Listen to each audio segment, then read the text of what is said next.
Le compte à rebours est lancé pour Ariane 6 après 8 ans de travaux. Le nouvel ensemble de lancement a été inauguré il y a quelques semaines, à la fin du mois de septembre. Des travaux qui ont pris du retard, notamment à cause de la crise sanitaire. Le vol inaugural, quant à lui, devrait avoir lieu l'année prochaine, en 2022. Pour en parler, nous sommes ce matin avec Thierry Vallée. Bonjour. Bonjour Victor, bonjour la Guyane. Thierry Vallée, vous êtes le directeur délégué à l'ensemble de lancement d'Ariane 6. Merci beaucoup d'avoir accepté notre invitation et d'être avec nous ce matin. Pour qu'on se rende bien compte, et pour les auditeurs qui n'ont pas forcément une idée précise de ce qui va changer avec Ariane 6, est-ce que vous pourriez déjà, pour commencer, revenir sur les nouveautés, on va dire les différences qu'il y aura entre un lancement d'Ariane 5 et un lancement d'Ariane 6? Oui, alors donc le système de lancement Ariane 6 et les installations sol que nous avons développées là, ces dernières années vont effectivement refléter une évolution naturelle de la manière dont on va lancer les fusées depuis la Guyane. C'est le 9e pas de tir depuis les années 1960 qui est construit en Guyane et à Kourou. Et quelque part, le CNES a finalement pris le meilleur des pas de tir précédents. C'est inspiré également des expériences qu'on a pu acquérir avec l'accueil en Guyane du lanceur russe Soyouz. Donc au final, le lanceur Ariane 6 va être préparé de manière beaucoup plus efficace et efficiente quand il va arriver en Guyane, avec une intégration donc à l'horizontale. Donc ça permet d'avoir des bâtiments qui sont finalement beaucoup plus simples. Alors qu'auparavant, ça se faisait à la verticale. Absolument. Voilà. Depuis Ariane 1, donc depuis la fin des années 70, les lanceurs de la filière Ariane ont toujours été préparés verticalement. Et pourquoi changer aujourd'hui? Qu'est-ce que ça va apporter de plus? Ben ça, c'est un retour d'expérience en particulier du lanceur russe Soyouz, qui depuis les années 50, avec le lancement Sputnik en 1957, donc, a toujours été préparé horizontalement. Donc les Russes nous ont appris et nous ont finalement ouvert les yeux qu'il y avait d'autres possibilités, d'autres façons de travailler. C'est plus facile, c'est plus rapide, facile. Ouais. C'est travailler à l'horizontale, ça permet de s'affranchir de la complexité liée au travail en hauteur. D'accord. Donc d'avoir un bâtiment très très haut avec des différents niveaux d'étage. Avec là, le corps central d'Ariane 6 sera en permanence à 2 ou 3 mètres au-dessus du sol, et les opérateurs pourront plus aisément travailler autour. Et la fusée sera conduite, c'est bien ça, à l'horizontale jusqu'au niveau du pas de tir avant ensuite d'être lancée. Voilà, exactement. Donc ce ne sera que dans les derniers jours, dans la dernière semaine avant le lancement, que le lanceur sera vertical.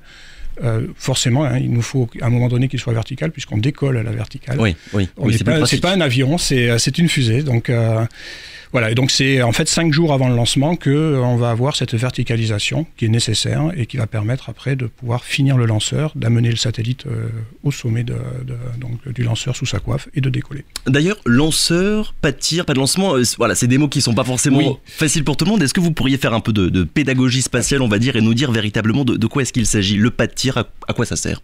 Donc le pas de tir, c'est, pour reprendre les mots du président du CNES lors de l'inauguration du 28 septembre dernier, c'est vraiment l'étage zéro, c'est de la fusée ou du lanceur. Donc lanceur, c'est un terme que nous on utilise de manière professionnelle.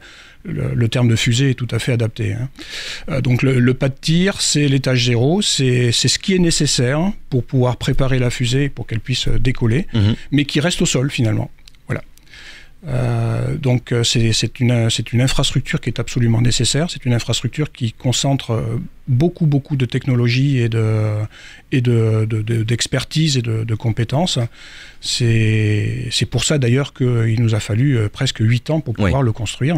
Donc les premières activités à Kourou ont démarré à la saison sèche de 2013, donc il y a tout juste 8 ans, où on a commencé les terrassements donc de tout ce qui est voirie, pour faire les routes, faire les réseaux d'eau, etc.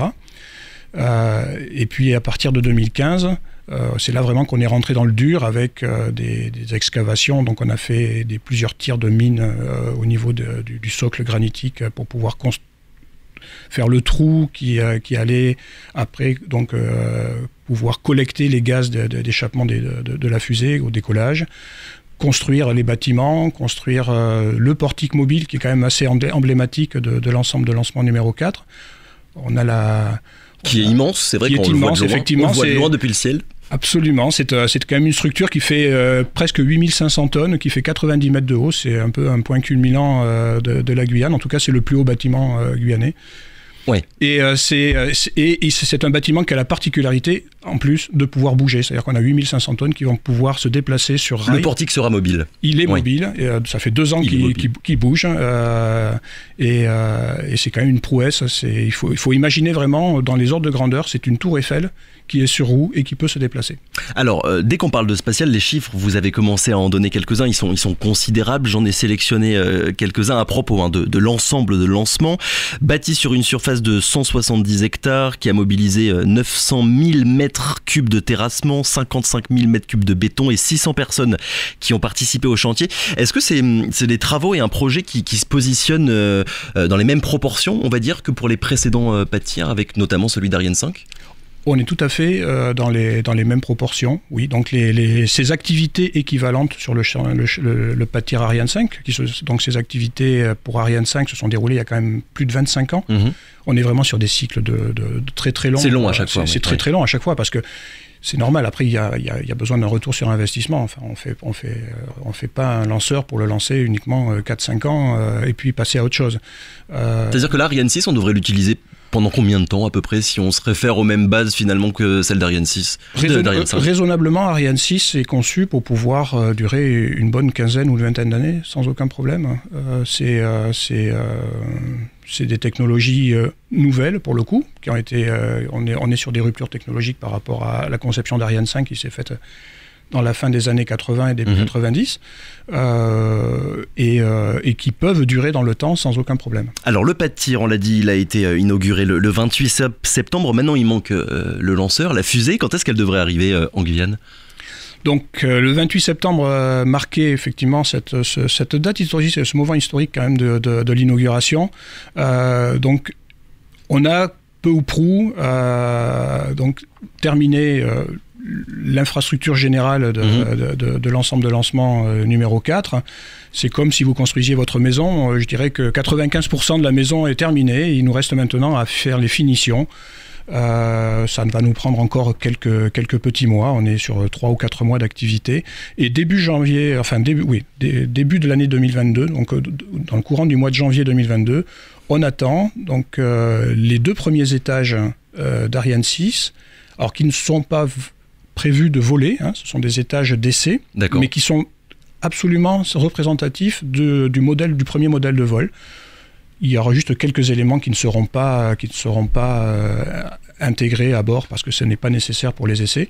Donc ces 2 premiers étages qui sont actuellement en cours de finition, de fabrication au Mureau, donc dans la région parisienne, et à Brême en Allemagne, vont arriver par bateau. Sur un voilier, c'est bien ça ? Alors, pas en janvier. Le voilier est en cours de développement. Donc ça sera lorsque le lanceur Ariane 6 sera opéré de manière régulière. Donc ça sera plutôt à partir de l'année 2023. Les éléments du lanceur, effectivement, viendront par un bateau innovant qui a en particulier de la propulsion par voile. Mais ça, c'est encore un peu plus tard. Donc, début janvier, nous allons avoir, par le bateau traditionnel qui amène, qu'on voit tous les mois arriver à Kourou, donc les bateaux Toucan et Colibri, donc, vont amener ces 2 premiers étages d'Ariane 6 et vont pouvoir les transférer vers cet ensemble de lancement numéro 4. Et c'est là qu'on va vraiment commencer à jouer, à apprendre à utiliser ces outils et ces infrastructures que nous avons développées donc sur l'ensemble de lancement numéro 4. Le pari d'Ariane 6, Thierry Vallée, c'est la précision, c'est bien ça d'après ce que j'ai pu lire. Le lanceur sera capable de placer des satellites en orbite avec une précision inédite et supérieure à celle que vous avez actuellement avec Ariane 5 ? Alors moi, c'est pas le point que vous voulez mettre en avant. C'est pas le point que j'ai retenu parce que on a déjà et je pense que c'est mondialement reconnu, c'est même pas je pense, c'est certain. On a déjà avec les lanceurs, les fusées qui décollent depuis la Guyane, une précision très redoutable de positionnement en orbite des satellites. Ariane 5, Soyouz et Vega sont vraiment des fusées qui sont très très précises.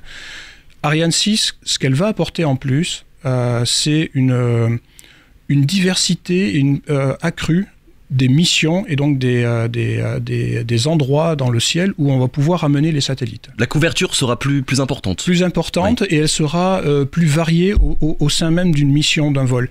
Aujourd'hui, avec Ariane 5, on ne peut amener les satellites qu'à un seul endroit qui a été prévu à l'avance.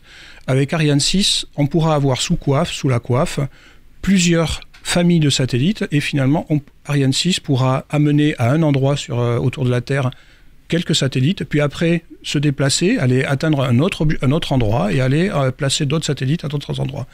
C'est cette versatilité, si je puis m'exprimer ainsi, qui va être accrue avec Ariane 6 et qui va permettre finalement d'être beaucoup plus flexible et que nos clients puissent accéder plus facilement à l'orbite terrestre. Alors, puisque vous parlez justement de satellites, Thierry Vallée, Ariane 6, c'est un projet qui remonte à 2014, c'est bien ça, le lancement officiel du projet? La décision au niveau européen s'est prise à la fin de l'année 2014. Entre-temps, le marché du spatial, il a été profondément transformé, surtout vous m'arrêtez si je me trompe, mais la tendance est aux satellites plus petits qu'avant, qui coûtent moins cher à lancer. Est-ce que la puissance finalement d'Ariane 6, elle n'est pas disproportionnée par rapport à la demande actuelle? Pas vraiment en fait, parce que peut-être que les satellites ont tendance, même pas peut-être, c'est certain, les satellites ont tendance à être plus petits. Mais par contre, ils ont tendance finalement à voler en grappe maintenant. Voler en grappe, c'est-à-dire en constellation, c'est-à-dire à être plusieurs, à être lancés en même temps. D'accord. Pour pouvoir offrir après une couverture au niveau de la planète. Ça veut dire que pour un même service, en fait, les satellites sont peut-être plus petits, mais il y en a plus. On en lancera plusieurs en même temps. D'accord. Et pour le coup, il y aura besoin de la puissance, parce qu'on ne lancera peut-être plus, ou moins souvent, un satellite de 6 tonnes, mais par contre, on lancera plus souvent 10 satellites de 600 kg. Et c'est déjà le cas d'ailleurs avec Ariane 5 qui lance à chaque fois plusieurs satellites. Voilà, alors Ariane 5 aujourd'hui elle est quand même sur un créneau où elle lance que 2 satellites en même temps. D'accord. Ariane 6 va pouvoir, elle, offrir une possibilité de lancer donc, ces grappes ou ces constellations de satellites, de petits satellites, de manière beaucoup plus aisée. Qu'est-ce que vous répondez également aux personnes qui considèrent déjà Ariane 6 comme dépassée par rapport à vos concurrents, et notamment sur la question commerciale avec SpaceX qui propose des coûts de lancement qui sont inférieurs à ceux de la future Ariane 6? Alors déjà, moi je dirais que n'enterrons pas Ariane 6 alors qu'elle n'a pas encore décollé. Il faut situer finalement Ariane 6 dans le contexte actuel, qui n'est pas un contexte européen ou guyanais, mais qui est vraiment mondial. On est actuellement dans un creux d'activité cyclique de l'activité spatiale. Pas qu'ici, vraiment dans le monde entier. Dans le monde entier. D'accord. Et si vraiment vous regardez avec précision, finalement, l'activité de notre concurrent principal, en tout cas celui qu'on entend beaucoup sur les réseaux sociaux, qui est SpaceX. SpaceX, depuis le début de l'année, a finalement très peu lancé de missions commerciales, c'est-à-dire de missions qui sont ouvertes à la concurrence. SpaceX travaille beaucoup aujourd'hui sur fonds propres pour lancer sa propre constellation de satellites, ou alors travaille beaucoup sur des programmes et des satellites de la NASA ou de l'US Air Force ou du département de la défense américain, donc sur donc un marché américano-américain finalement, sur un marché totalement américain du gouvernement fédéral américain. Nos concurrents finalement chinois sont tout à fait sur la même chose. La Chine développe énormément son marché domestique intérieur. Bon, ils sont quand même plus d'1 milliard en Chine, donc ils développent leur capacité de télécommunication, de télévision, etc. Ils développent beaucoup leur programme de vol habité. Donc, comparons les choses qui sont comparables.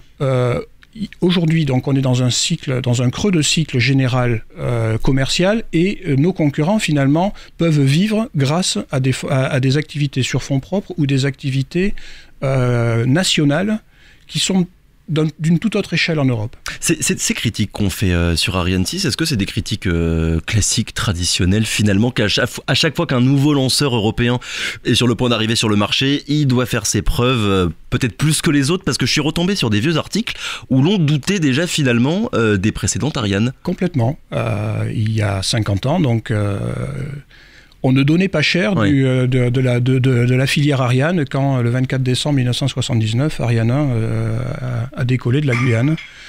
Mais écoutez, Ariane 1 a ouvert une formidable épopée et un formidable succès de la filière Ariane.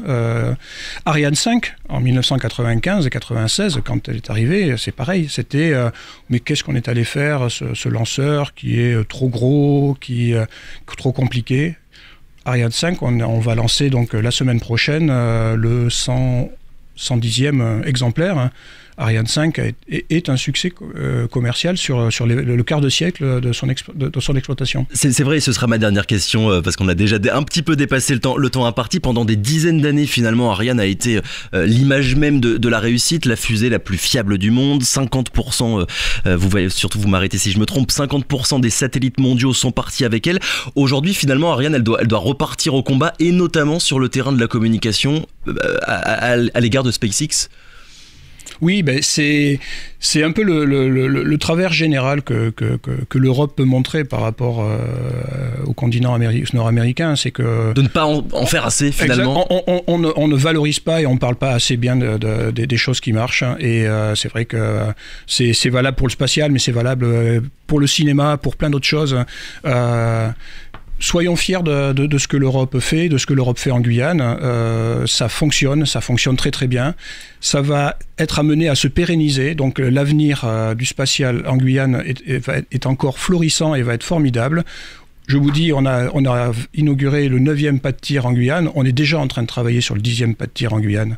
Donc il y a l'avenir du spatial s'écrit en Guyane encore. Soyons fiers et soyons ambitieux. Merci beaucoup Thierry Vallée d'avoir été avec nous ce matin. On le rappelle, vous êtes le directeur délégué à l'ensemble de lancement d'Ariane 6. Merci, bonne journée. Radio Pays.